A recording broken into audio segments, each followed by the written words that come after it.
الحمد لله نحمده ونستعينه ونستغفره ونؤمن به ونتوكل عليه ونعوذ بالله من شرور أنفسنا ومن سيئات أعمالنا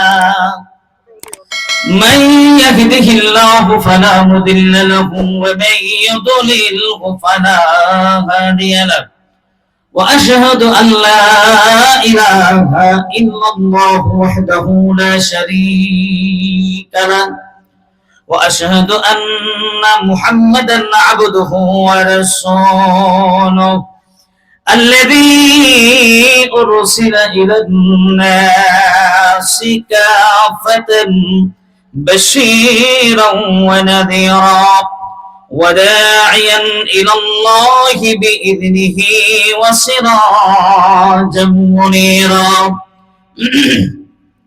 أما بعد فقد قال الله تعالى في كلامه المجيد وفي فرقانه الحميد সকলে আমার সাথে মহব্বতে পড়ুন আউযু বিল্লাহি মিনাশ শাইতানির রাজীম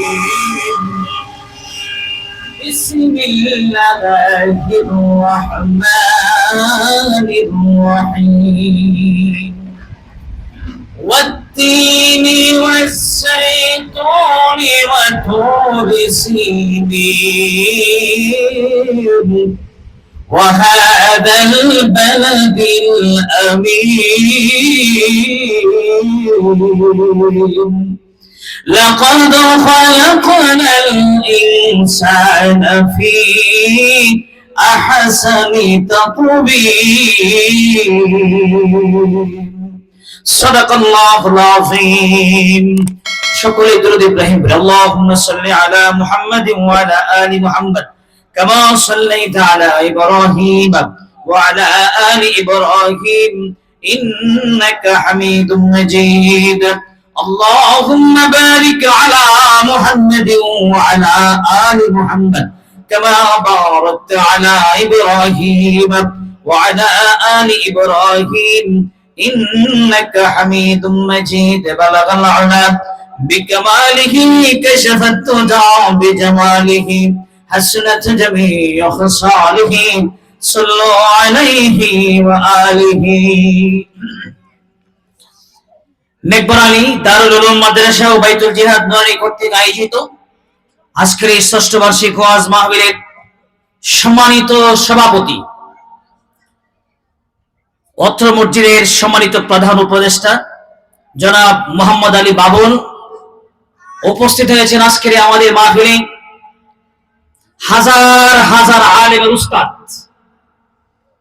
মুজাহিদে আজম আরিফ বিল্লাহ আল্লামা শাহ মুফতি আনোয়ার হোসেন চিশতি দামাত বরকাতুল আলিয়া শাইখুল হাদিস ও মহাপরিচালক জামিয়া আমানিয়া রহমতপুর টাঙ্গাইলিয়া নারায়ণপুর ঘেরাবনসুন্দি হুজুরের আমাদের মধ্যে উপস্থিত হয়েছেন, খাওয়া দাওয়া করছেন। আমার ভাই আমার আগে যিনি আমাদেরকে কোরআন তেলাওয়াত করে শুনিয়েছেন, সাথে সাথে আমার রিকোয়েস্টে একটি মদিনা শানে একটি গজল আমাদেরকে শোনালেন। আসলে আমি যদি বলি আজকের এই মাহফিলে এই আশরাফ সাকির মতো আর বহুত ভালো ভালো বক্তা আছে যাদেরকে বললে এখানে আসবে, কিন্তু এই বছর কিন্তু আমরা বক্তা কম দিছি। শুধুমাত্র একজন বক্তা আমরা দাওয়াত করেছি, প্রাণ ভরে আলোচনা শুনবো। ওনাকে আমরা হইতে বা অনেকে চিনি না, নাম শুনেছি, ওনার আলোচনাও শুনি নেই। উনি পাকিস্তানের করাচি থেকে ফারেক হয়েছেন। বাংলাদেশে শীর্ষস্থানীয় উলামায়ে ইকরাম যে কয়টা আছে এর মধ্যে উল্লেখযোগ্য উলামায়ে ইকরাম হলো আব্দুল মালিক সাহেব দামাত বরকাতুল আলিয়া, বাইতুল মুকাররমের খতিব, আকবর কমপ্লেক্সের সম্মানিত খতিব মুফতি দেলোয়ার হোসেন সাহেব দামাত বরকাতুল আলিয়া, ওনাদের সমতুল্য একজন আলেম আজকে আমাদের এই মাটিতে পাড়া দিয়েছেন। প্রাণ ভরে আলোচনা শুনবো। আমি আজকে আলোচনা করব কম, আমি ওনার আলোচনা শোনার জন্য বসে থাকি। আজকে দেখবেন উনি আলোচনা করবে, আমি 1 ঘন্টা 2 ঘন্টা যতক্ষণ বয়ান করবে ততক্ষণ নিশ্চয়ই বসে বসে আলোচনা শুনবো। হুজুর এত জ্ঞান গভীর আলোচনা করেন, উলামায়ে কেরামদেরকে পাওয়া যায় না। আমি হুজুরের দুটো প্রোগ্রাম অন্য জায়গায় ছিলেন, এই প্রোগ্রাম গুলো অন্য ডেটে দিয়ে তারপরে হুজুরকে পেয়েছি, আলহামদুলিল্লাহ বলেন। এখন হুজুর যদি এসে দেখেন যে আমাদের মাহফিলে লোকজন কম, তাহলে কেমন মনে হয় বলেন তো? আমরা যারা রাস্তাঘাটে আছি সকলে বসে যাব, প্রাণ বলে আলোচনা শুনবো। হুজুর আসার আগ পর্যন্ত আমি আপনাদের সামনে অল্প কিছু সময় আলোচনা করবো। যে কথাগুলো বলবো আল্লাহ আমাকে আপনাকে সকলকে আমল করার তৌফিক দান করুন। জোরে করো আমিন। আলোচনা নিয়েছি পবিত্র কোরআন শরীফের 95 নম্বর সূরা। সূরার নাম হলো সূরাতুত তিন। সূরার নাম কি? সূরাতুত তিন। এই সূরাটি পবিত্র কোরআন শরীফের 95 নম্বর সূরা। এই সূরার ভিতরে আয়াত আছে 8টি। সূরা নাজিল হয়েছে মক্কায়। সূরার ভিতরে রুকু আছে 1টি। এই হলো সূরার পরিচিতি। আল্লাহ তাআলা এই সূরার ভিতরে প্রথম দিক দিয়ে 4টা কসম খেয়েছেন। কয়টা? আল্লাহ 4টা কসমকে একটা মেসেজ দিয়েছেন। সেই মেসেজটার ব্যাপারে আলোচনা করব। মেসেজটা কি? আল্লাহ বলেন লাকাদ খালাকনাল ইনসানা ফি আহসানি তাকওয়িম। আল্লাহ আমাদেরকে সবচেয়ে সুন্দর করে সৃষ্টি করেছেন। এই পৃথিবীর বুকে যত মাখলুক আল্লাহ সৃষ্টি করেছেন সবচাইতে সুন্দর করে আল্লাহ আমাদেরকে সৃষ্টি করেছেন। আরেকটু জোরে এখন সুবহানাল্লাহ। আমাদের চাইতে সুন্দর করে আল্লাহ পৃথিবীতে আর কোন মাখলুক সৃষ্টি করে। এখন আজকের যে মাহফিল, এই মাহফিল করার উদ্দেশ্য কি? এই মাহফিল করার মাকসাদ কি? এই বয়ানের ভিতরে আমরা বুঝে যাব আজকের এই মাহফিল করার মাকসাদ এবং উদ্দেশ্য কি। উদ্দেশ্য হলো, আজকের এই মাহফিলের উদ্দেশ্য হলো, আমরা আল্লাহ আমাদেরকে সৃষ্টি করেছেন সবচেয়ে সুন্দর করে। আমাদেরকে কেন সৃষ্টি করলেন? সৃষ্টি করার কারণ হলো আল্লাহর গোলামি করার জন্য, আল্লাহর উপাসনা করার জন্য, আল্লাহর বন্দেগী করার জন্য। আল্লাহ যেন আমাদের প্রতি রাজি হয়, আল্লাহ যেন আমাদের প্রতি খুশি হয়, এই জন্যই আল্লাহ আমাদেরকে সৃষ্টি করেছেন। 2 নম্বর কারণ, আল্লাহ আমাদেরকে বানালেন আশরাফুল মাখলুকাত। এই পৃথিবীর বুকে আল্লাহ যত মাখলুক সৃষ্টি করেছেন সর্বশ্রেষ্ঠ মাখলুক হিসাবে আল্লাহ আমাদেরকে বানিয়েছেন। আর এই যে আশরাফুল মাখলুকাত হওয়া, এই আশরাফুল মাখলুকাত হওয়ার পিছনে একটি কারণ আছে। কারণ কি?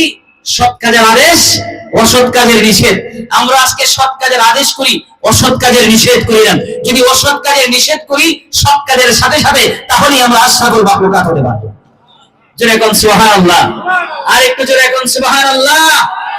আমার ভাইরা, তাহলে আসুন, আজকের এই আলোচনা লম্বা হবে না, শর্টের মধ্যে হবে। হুজুরে বলছি, হুজুর আপনার বয়ান আমরা 2 ঘন্টা শুনবো।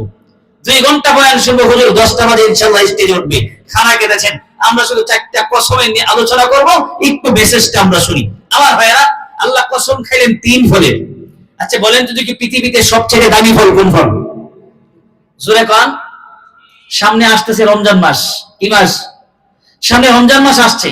রমজান মাসে আমরা ইফতার করি কোন ফল দিয়ে? আর একটু জোরে বলেন, কোন ফল দিয়ে?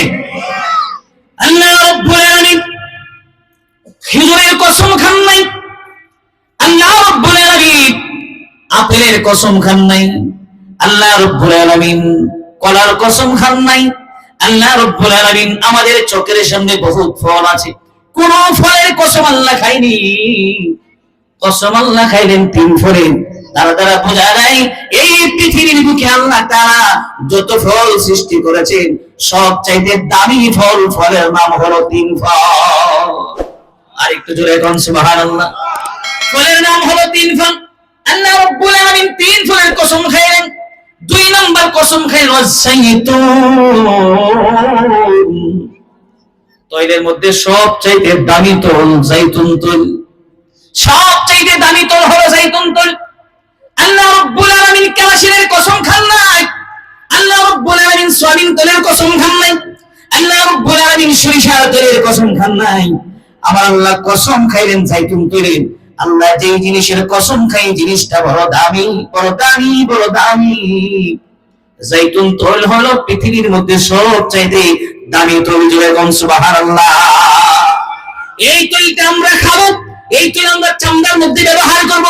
ডাক্তাররা গবেষণা করে দেখেছে এই তৈল যদি কোনো ছোট বাচ্চার শরীরের মধ্যে মাইজা দেওয়া হয়, এই তৈল যদি কোনো যুবকদের শরীরের মধ্যে মাইজা দেওয়া হয়, এই তৈল যদি কোনো বৃদ্ধ আমাদের শরীরের মধ্যে মাইজা দেওয়া হয়, এই তৈলের মধ্যে আল্লাহ তাআলা এমন গুণগান দেখে দিয়েছেন, এই তৈল যদি শরীরের মধ্যে দেওয়া হয় তাহলে শরীরের মধ্যে কোনো চামড়ার মধ্যে কোনো ক্যান্সার হবে না। আর একটু জোরে কোন সুবহানাল্লাহ। والتين والزيتون وطور سينين।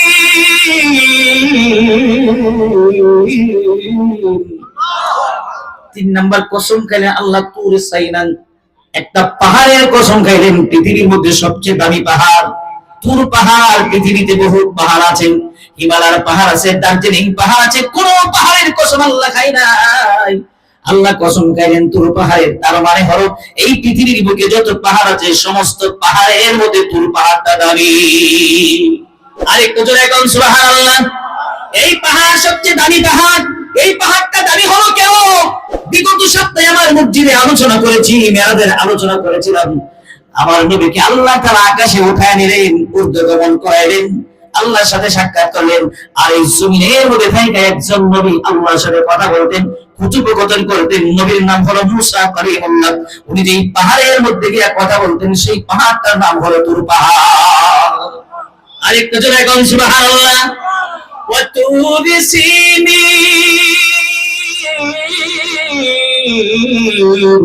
وهذا البلد الأمين। 4 নম্বর কসম আল্লাহ খাইলেন এই পৃথিবীর মধ্যে সবচেয়ে নিরাপদ শহরের নাম হলো মক্কা শহর। একটু আগে আমার ভাই আশরাফ সাকি মদিনা নিয়ে একটা গজল গায়ে গেলেন। এই পৃথিবীর মধ্যে সবচেয়ে দামি শহরের নাম হলো মক্কা শহর। আল্লাহ তাআলা নিরাপদ শহর দ্বারা বুঝাইলেন মক্কা শহর। এই মক্কা শহর দামি হওয়ার কারণ কি? 3টা কারণ এখানে আয়াতের তাফসীরের মধ্যে এসেছে।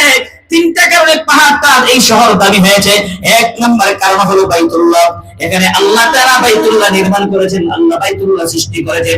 2 নম্বর এই পাহাড় দামি হওয়া, এই শহর দামি হওয়া। 2 নম্বর কারণ হলো এই শহরের মধ্যে আল্লাহ তাআলা আবার আপনার নবী বিশ্বনবী সাইয়্যিদুল মুরসালিন ইমামুল মুরসালিন খাতামুন নবিয়্যিন নবী মুহাম্মদুর রাসূলুল্লাহ সাল্লাল্লাহু আলাইহি ওয়াসাল্লামকে আল্লাহ তাআলা এই শহরে মক্কা শহরে পাঠাইলেন। 3 নম্বর কারণ হলো যে কোরআন থেকে কথা বলি গোটা পৃথিবীতে যত বক্তা যত আলোচনা আজকে আলোচনা করছেন প্রত্যেকটা আলোচনা আজকে কোরআন থেকে আলোচনা করেন। এই কোরআন হলো পৃথিবীর মধ্যে সর্বশ্রেষ্ঠ কিতাব। এই কিতাব আল্লাহ তাআলা নাযিল করলেন মক্কা শহরে, এই কিতাব আল্লাহ নাযিল করলেন মদিনা শহরে। এই জন্য 1 নম্বরে মক্কা শহর দামি, 2 নম্বরে মদিনা শহর দামি।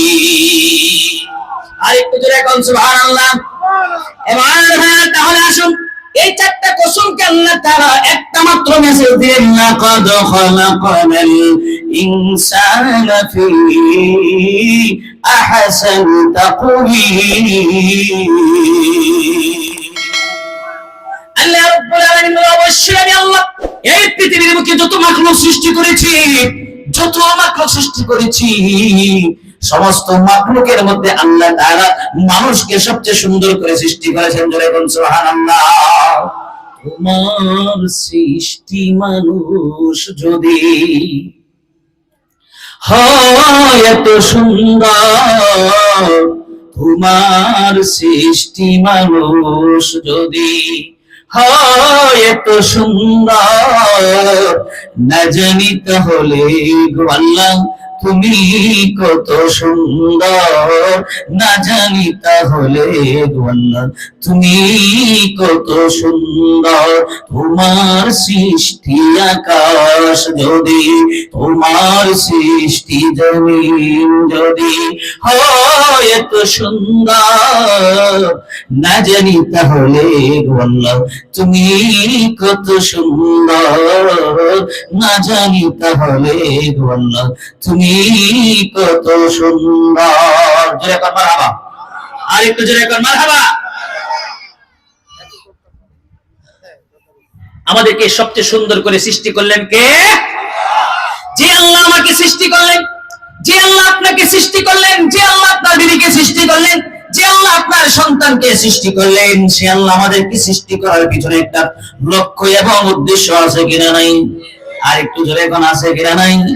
আল্লাহর লক্ষ্য এবং উদ্দেশ্য কি? ওয়া মা খালাকাতুল জিন্না ওয়াল ইনসা ইল্লা লিয়াবুদুন। আল্লাহ রাব্বুল আলামিন বলেন মানব জাতি জিন জাতিকে আল্লাহ সৃষ্টি করেছেন একমাত্র আল্লাহর গোলামি করার জন্য, আল্লাহর উপাসনা করার জন্য, আল্লাহর বন্দেগী করার জন্য। আল্লাহ তাআলা মানব জাতিকে সৃষ্টি করেছেন। যেরকম সুবহানাল্লাহ। একমাত্র আল্লাহর গোলামি করার জন্য, আল্লাহর বন্দেগী করার জন্য, আল্লাহর উপাসনা করার জন্য। যারা আল্লাহর গোলামি করবে, আল্লাহর উপাসনা করবে, আল্লাহর বন্দেগী করবে, তারাই আল্লাহকে পেয়ে যাবে। যেরকম সুবহানাল্লাহ। ছোট্ট একটা উদাহরণ দেই, ছোট্ট একটা উদাহরণ। হযরত আইয়ুব আলাইহিস সালাম আল্লাহর কেমন গোলামি করতেন। আমার ভাই আইয়ুব আলাইহিস সালাম বিবাহ করে 4টা, কয়টা? উনি বিবাহ করেছেন 4টা, 14 জন সন্তান আল্লাহ তাকে দিয়েছিলেন। আইয়ুব আলাইহিস সালামকে আল্লাহ যেই দেশে উনি জন্ম নিয়েছেন সেই দেশের বাদশা আল্লাহ বানিয়েছিলেন। এক দিকটা ছিলেন বাদশা, আর এক দিকটা ছিলেন নবী। আল্লাহ তাআলা আইয়ুব পয়গম্বরের নবীও বানাইলেন, আল্লাহ বাদশা বানাইলেন। এত অট্টালিকা, এত সম্পদ আল্লাহ তাকে দিয়েছিলেন। আল্লাহ তার সমস্ত সম্পদগুলো নিয়ে গিয়েছিলেন, সন্তানগুলো সব মারা গিয়েছিল। আল্লাহ তাআলা তার শরীরের মধ্যে এমন একটা রোগ দিয়েছিলেন, যেই রোগের কারণে পোকা ধরেছিল, শরীরটা পচে গিয়েছিল, মানুষ দুর্গন্ধে থাকতে পারে না। এমনকি তার বিবি যে 4 জন ছিল, 4 জন বিবির মধ্যে 3 জন বিবিও তাকে ছেড়ে চলে গিয়েছিলেন, কিন্তু একজন বিবি তাকে ছেড়ে চলে যায় না। এই বিবির নাম হলো রহিমা। বিবির নাম কি? বিবির নাম হলো রহিমা।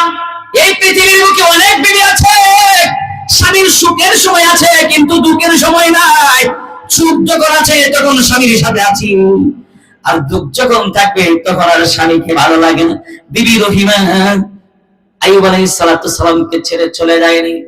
আহারে, এলাকা থেকে অন্য জায়গায় নিয়ে রেখে আছে, জঙ্গলে। সেই জায়গার মধ্যে আইয়ুব পয়গম্বরের শরীর থেকে কিরা পড়ছে। আইয়ুব পয়গম্বর আইয়ুব আলাইহিস সালাম কিরা আবার নিজের হাতে নিজের শরীরে দেয়। বিবি রহিমা ডাক দেন, ও পয়গম্বর, ও পয়গম্বর, কিরাটা আপনার শরীর থেকে পড়ে গেল, এই কিরা আবার আপনার শরীরে দেন, এটা তো অর্থ বুঝলাম না। আইয়ুব আলাইহিস সালাম ডাক দেন, এ রহিমা, আল্লাহ রাব্বুল আলামিন পৃথিবীতে অনেক মাখলুক বানাইলেন, অনেক পোকামাকড় বানাইছে। প্রত্যেকটা পোকামাকড়ের জন্য আল্লাহ খাবারের ব্যবস্থা করছে।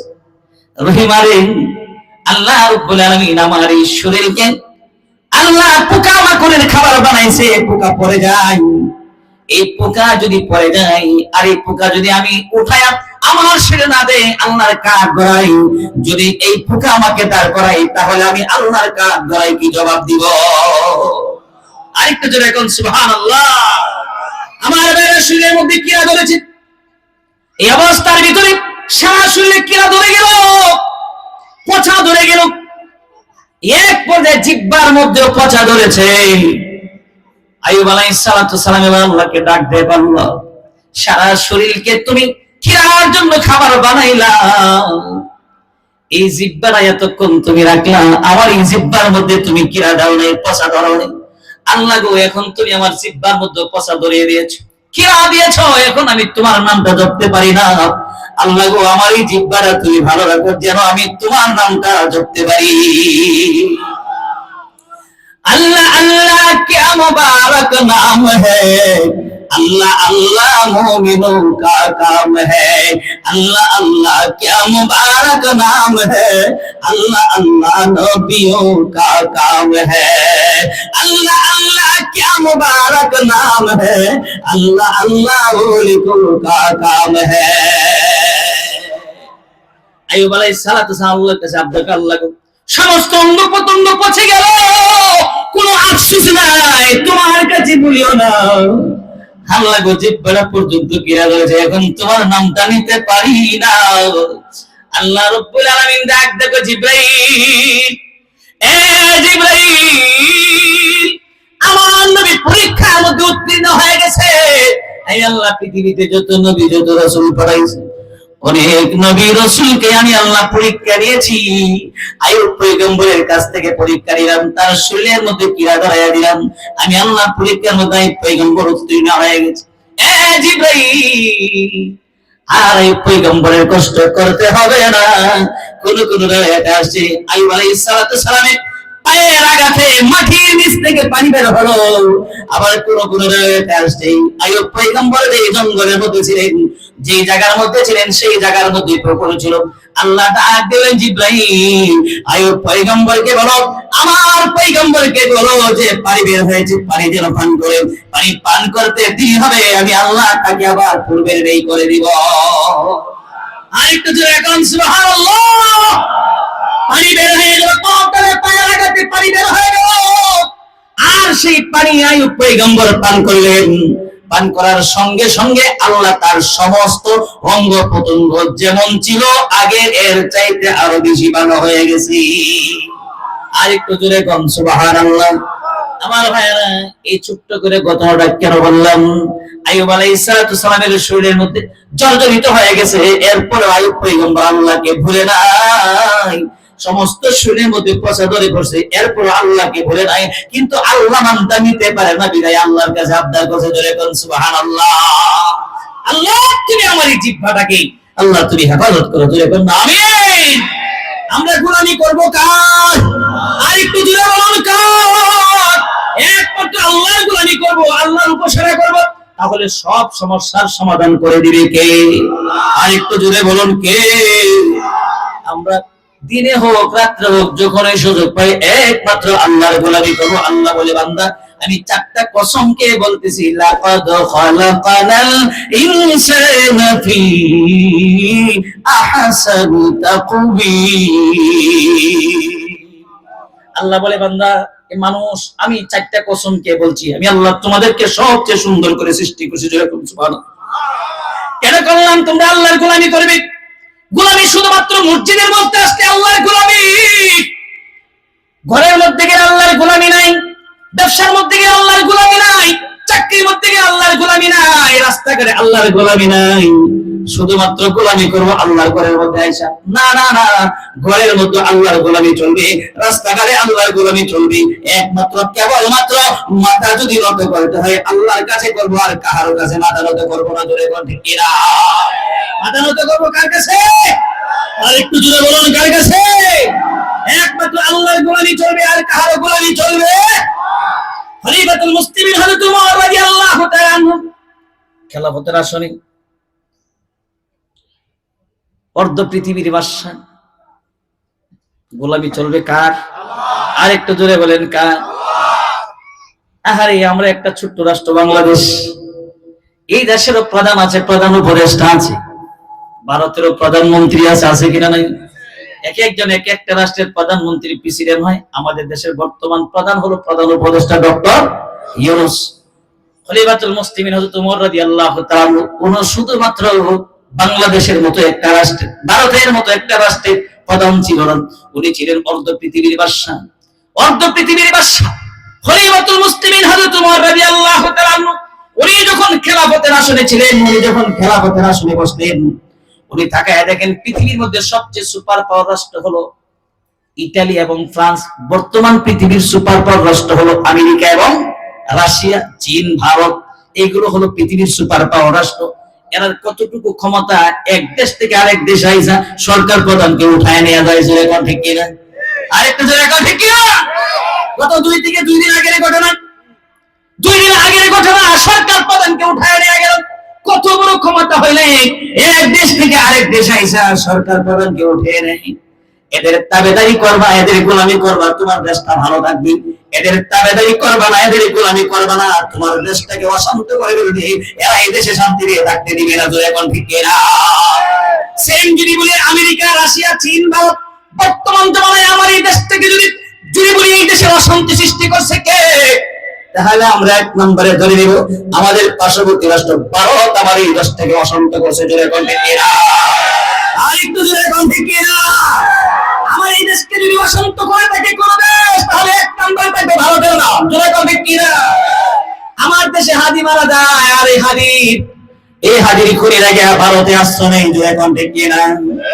আমরা কি ধরে নিব? আমাদের দেশে কোন হবে আর তোমার দেশে আশ্রয় দিবা?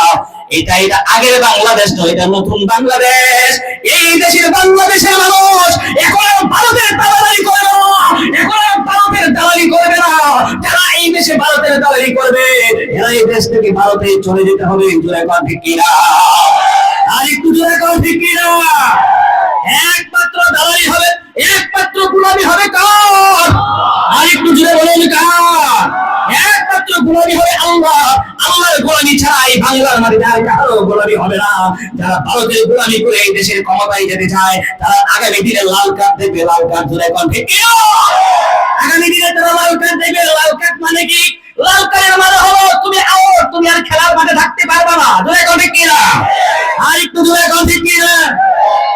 আমার এলাকার মানুষ তো আমি তো বুঝি, গরম না করলে মানুষ আসে না। এই দেন মাপ বেড়ে গেছে, দেখেন গরম করছি মাপ বেড়ে গেছে, ঠান্ডা ওয়াশ করলে থাকে না।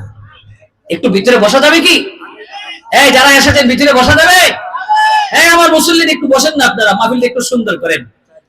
হ্যাঁ ঠিক আছে, আলহামদুলিল্লাহ কোন আর একটু জোরে কোন আলহামদুলিল্লাহ। এখন যদি এখান থেকে কেউ উঠতে চায় তাহলে আমরা ধরে নিব এই ভারতের বেলা, আর যারা এখানে বসে বসে বয়ান শুনবে আমরা ধরে নিব এরাই হোক বাংলাদেশকে লালন করে ধারণ করে এই বাংলাদেশকে ভালোবাসে, লাল সবুজের পতাকাকে ভালোবাসে। জোরে কোন ঠিক না? যারা বসে না তারা কি হুজুর, এখন তারা কি হেও জায়গা এই বড় জায়গা কই এই জায়গা একটা হুজুর তো আবার ধরছে, আমাদের কুতি সব ধরে লইছে পারে। এই ভাইয়ার আমার আগে প্রথম একটা হাদিস বলছি, এখানে বসলে লাভ কি লাভ? 60 বছর নফল ইবাদতের সব মিষ্টি মিষ্টি কথা বললে বসে না, গরম বয়ান দিলে ভালো আর থাকে না, সব মাঠের কোণায় এসে যায়। জোরে কান ঠিক কিনা? গোলামি কাজ চলবে? আর একটু জোরে বলুন কার?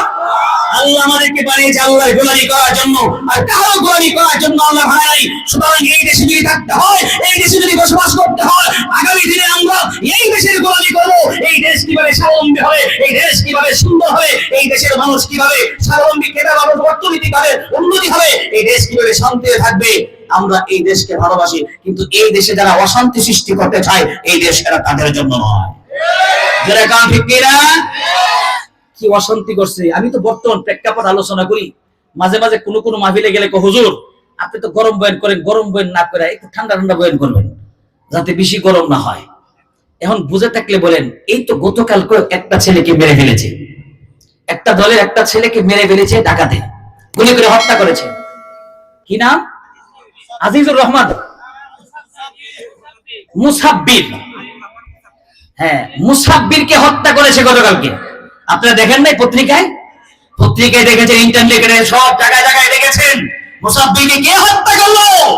আমার দেশের প্রশাসন যদি ইচ্ছা করে, কোন জায়গায় গাঁজা আছে, কোন জায়গায় নেশা আছে, কোন জায়গায় চুর আছে, কোন জায়গায় ডাকাত আছে, কোন জায়গায় মধ্যে দুর্নীতি হয়, সবগুলো ইচ্ছা করলে এই দেশটাকে বেশি সময় লাগে না, আধা ঘন্টা থেকে 1 ঘন্টার বিষয় গোটা দেশটাকে শান্ত করতে।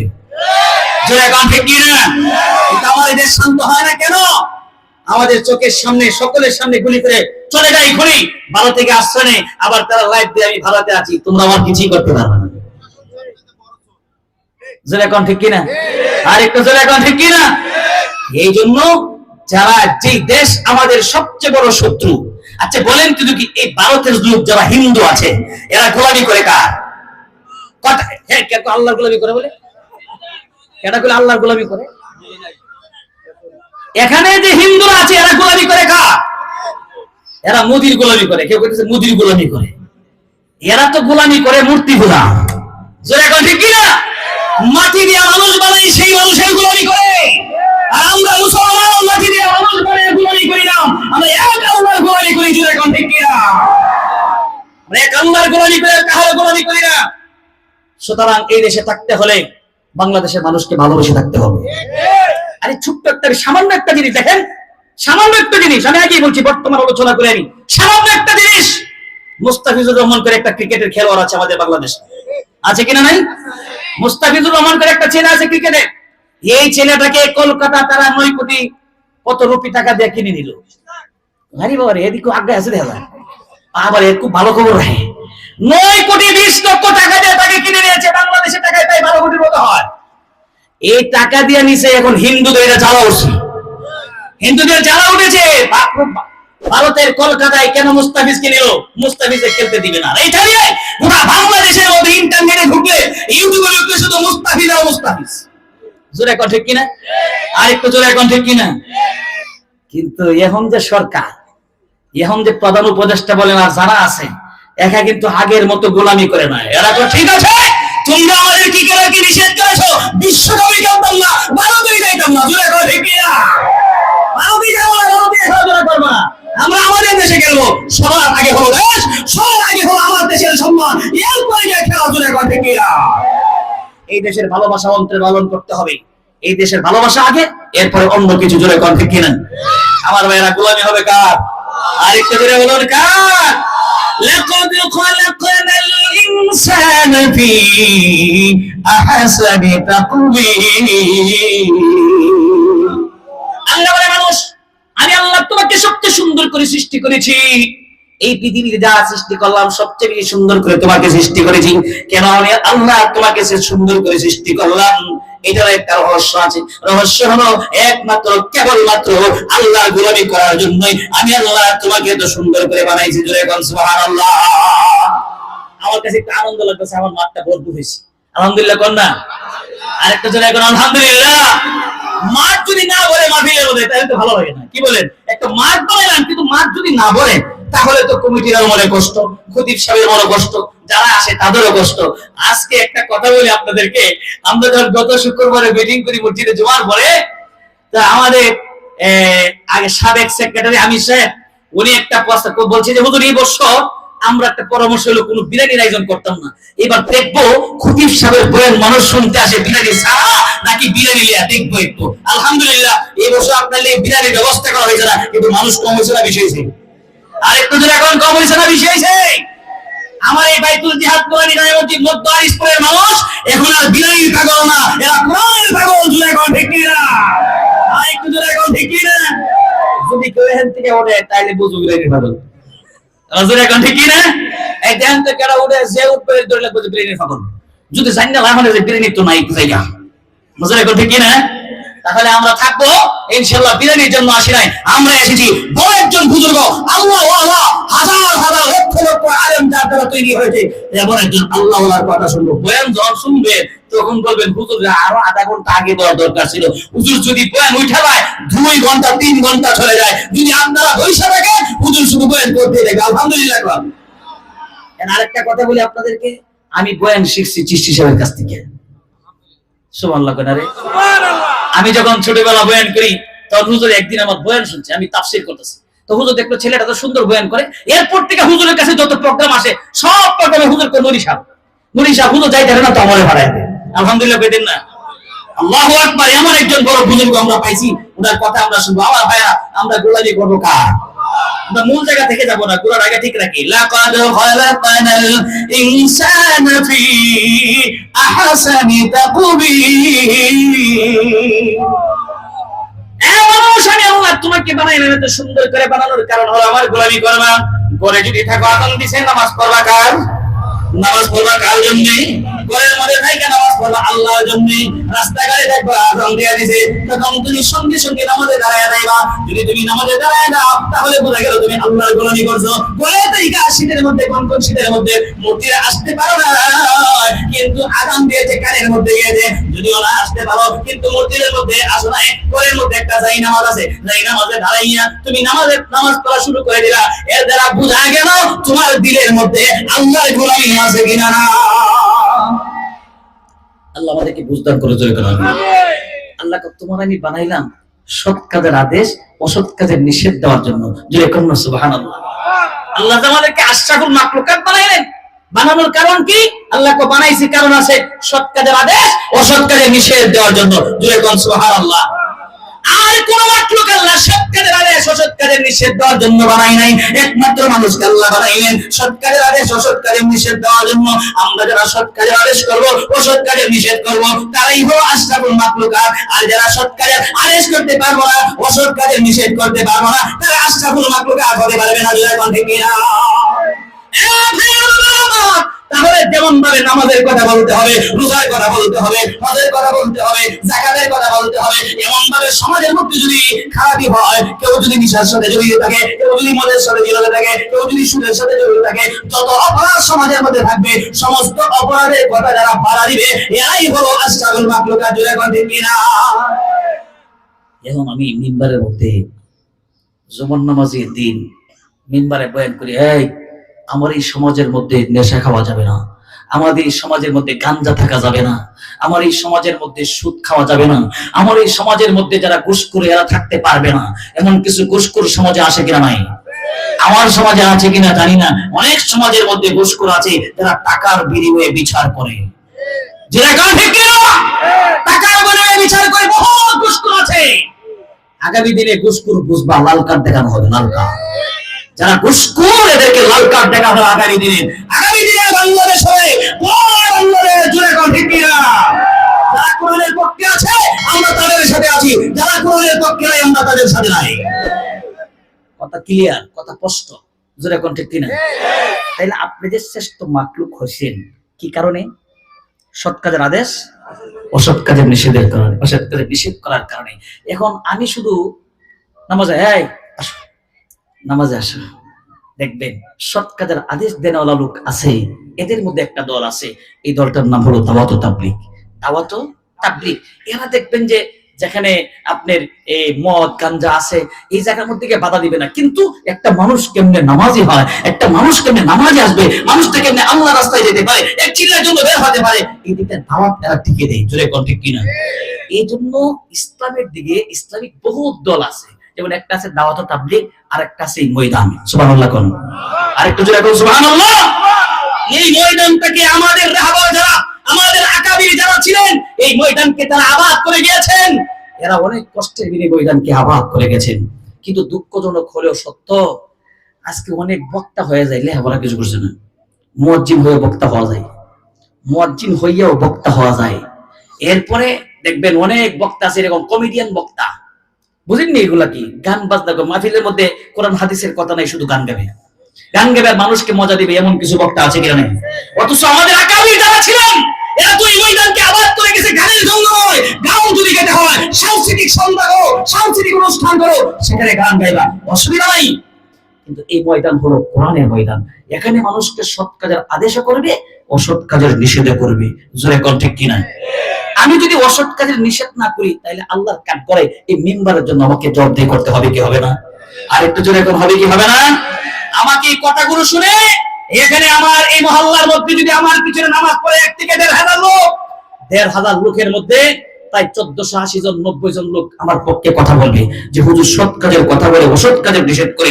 আর যারা অসৎ পথে আছে 5 থেকে 10টা লোক বলবে খতিব সাহেবের কাজ কি মদের বিরুদ্ধে ওয়াজ করা, খতিব সাহেবের ওয়াজ কি সুদের বিরুদ্ধে কথা বলা, খতিব সাহেবের কথা কি গান্জার বিরুদ্ধে কথা বলা। এই জন্যই বলছি আমার দেশে কোনো গান্দা থাকবে না, আমার দেশে কোনো সুদ থাকবে না। যদি খেলাফত কায়েম হয়, যদি ওমরের শাসন কায়েম হয়, সেইটা আর বিশুদ্ধ নয়। যদি কোরআনের শাসন কায়েম হয়ে যায়, ওমরের শাসন কায়েম হয়ে যায়, এই দেশের কোনো মানুষ গরিব থাকবে না। জোরে কোন ঠিক কিনা? কেন বলছি গরিব থাকবে না? ছোট্ট একটা উদাহরণ দিই। হুজুর আসার আগ পর্যন্ত আল্লাহ নবী যখন পৃথিবী থেকে বিদায় হয়ে যাবেন, রাসূল তখন খেলাফতের আসনে বসায় গেছেন আবু বকর। কারে বসাইছেন? রাসূল আবু বকর রাদিয়াল্লাহু খেলাফতের আসনে বসাইছেন। আবু বকর রাদিয়াল্লাহু খেলাফতের আসনে বসা বিচারপতি বানাইছে খলিফাতুল মুসলিমিন ওমর রাদিয়াল্লাহু।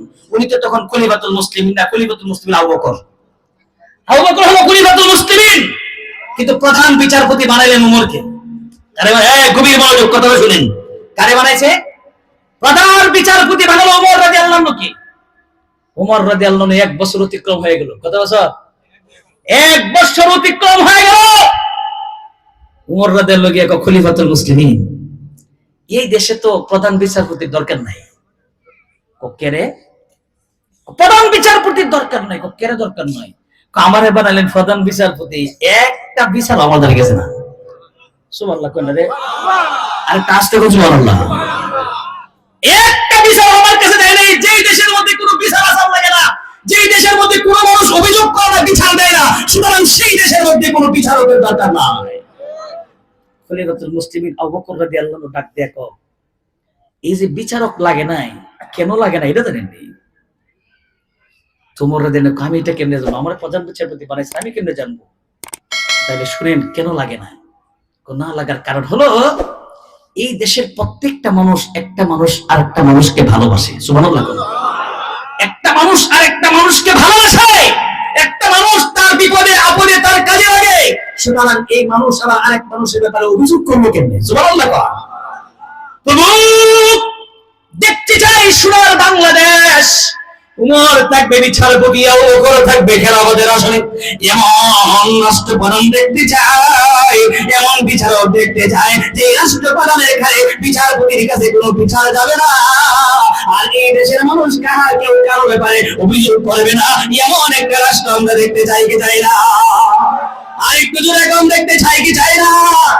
যদি দেখতে চাই তাহলে এমন লোককে সংসদে নিতে হবে যারা সংসদে যাওয়ার পরে কোরআনের পক্ষে কথা বলবে, কোরআনের বিপক্ষে কথা বলবে না। তাইলে গিয়া বলবে, ও স্পিকার সাহেব, চুরি যারা করে এদের হাত কাটে দাও, ডাকাতি যারা করে তাদের পা কেটে দাও, যারা ব্যাপারটাই চলাফেরা করে তাদের ব্যাপারে বিচার কি, যারা যারা নামাজ পড়ে না তাদের ব্যাপারে বিচার কি। সংসদের মধ্যে দিয়ে যখন নামাজের পক্ষে কথা বলবে, চুরির পক্ষে কথা বলবে, ডাকাতের বিরুদ্ধে কথা বলবে, পর্দার বিরুদ্ধে কথা বলবে, জিনার বিরুদ্ধে কথা বলবে, তখন এই দেশে খেলাফত আবু বকরের মতো শাসন শুরু হয়ে যাবে, উমরের মতো বিচারক এই দেশে শুরু হয়ে যাবে। এই দেশে কোনো মানুষ বিচারকের কাছেও যাবে না। জোরে কোন ঠিক কিনা? কিন্তু আমার এই দেশ আজকে 54 বছর হয়ে গেল, কিন্তু 54 বছরের ভিতরেও এই দেশের মানুষ একজন আরেকজনের প্রতি প্রতিহিংসা, একজন আরেকজনের প্রতি কতটুকু প্রতিহিংসা, মারার করে একজন, মামলা করে আরেকজন। কথা কি খারাপ কইছি? রিগেল, কিন্তু এটা অনেকের কাছে ভালো লাগবে না যে এই কথাটা অনেকের কাছে ভালো। হুজুর আপনারা কি আনছি কথা বলার লাগি? আপনি সুন্দর সুন্দর নামাজের কথা কবেন, রোজার কথা কবেন, আপনি এই বয়ান করবেন, এই বয়ান করেন কেন? সুবহানাল্লাহ কোন না? আর একটু জোরে কোন সুবহানাল্লাহ। আমার ভাইরা, তাহলে আসুন, যেদিন এই প্রতিহিংসা দূর হবে এই দেশ থেকে, যেদিন আরেকজনকে রাজনৈতিক কারণে, রাজনৈতিক প্রতিহিংসার কারণে মারার করলে একজন আরেকজনকে মামলার মধ্যে দেয়, এই প্রতিহিংসা যতদিন দূর না হবে ততদিন এই দেশে শান্তি আসবে না। শান্তি আসবে? এখন আমি যদি প্রশ্ন করি, শান্তি চাই কি চাই না? আর একটু জোরে এখন, শান্তি চাই কি চাই না? শান্তি যদি চায়, যারা যে রাজনীতির অসুবিধা নাই, দেশটা আমার, এই দেশটা আমার, এই সোনার বাংলাদেশ আমার, কেউ বলে বিএনপি করি, কেউ বলে জামাত করি, যে যেই দল করেন অসুবিধা নাই, কেউ কারোর প্রতি প্রতিহিংসা না রেখা আমার এই দেশটা কিভাবে সুন্দর করা যায় সেই দিকে মনোনিবেশ করেন। জোরে এখন ঠিক কিনা?